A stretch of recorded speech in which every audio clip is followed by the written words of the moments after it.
ভিডিওটিতে যেমনটি দেখতে পাচ্ছেন, এভাবে শিশুর হাতের কবজির কাছে ধরে শিশুকে টানলে বা এভাবে শিশুর হাত ধরে শিশুকে ঘোরানো, এমন করলে কিন্তু শিশুর এলবো জয়েন্ট বা কনুইয়ের কাছে যে জয়েন্ট আছে তার ডিসলোকেট বা তার স্বাভাবিক পজিশন থেকে সরে আসবে।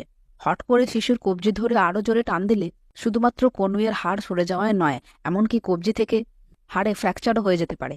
তাই অবশ্যই যখনই শিশু বা ছোট বাচ্চাদের নিয়ে খেলা করবেন বা তাকে তুলবেন, কবজি ধরে বা হাতের যে রিস্ট ওই অংশের হাড় ধরে টানবেন না।